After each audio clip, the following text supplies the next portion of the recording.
সুপ্রিয় দর্শক, ১২ ফেব্রুয়ারির নির্বাচন সামনে রেখে রাজপথে আওয়ামী লীগ ও ছাত্রলীগের শক্তি প্রদর্শন।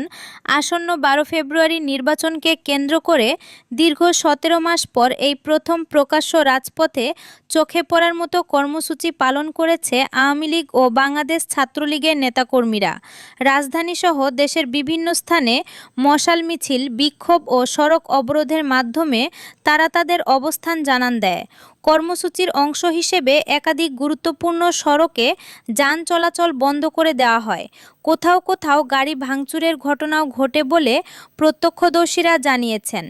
এসব কর্মসূচির ফলে সাধারণ মানুষের মধ্যে ভোগান্তি তৈরি হলেও নেতাকর্মীরা নির্বাচন বাতিলের দাবিতে অনড় অবস্থান বজায় রাখেন। আওয়ামী লীগ নেতারা দাবি করেন, দলকে বাইরে রেখে কোনো নির্বাচন গ্রহণযোগ্য হতে পারে না। তাদের বক্তব্য, আওয়ামী লীগ ছাড়া দেশে সুষ্ঠু ও অংশগ্রহণমূলক নির্বাচন সম্ভব নয়। এ দাবিকে সামনে রেখেই নির্বাচনের আগেই ধারাবাহিক কর্মসূচির ঘোষণা দেওয়া হচ্ছে বলে জানান তারা।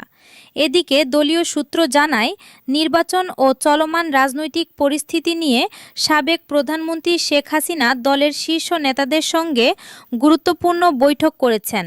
ওই বৈঠকে আগামী দিনের রাজনৈতিক কর্মসূচি ও আন্দোলনের রূপরেখা নির্ধারণ করা হয়েছে বলে জানা গেছে। সম্প্রতি রাজধানী ঢাকা সহ দেশের বিভিন্ন এলাকায় আওয়ামী লীগের নেতাকর্মীদের ঝটিকা মিছিলের ঘটনা বেড়েছে।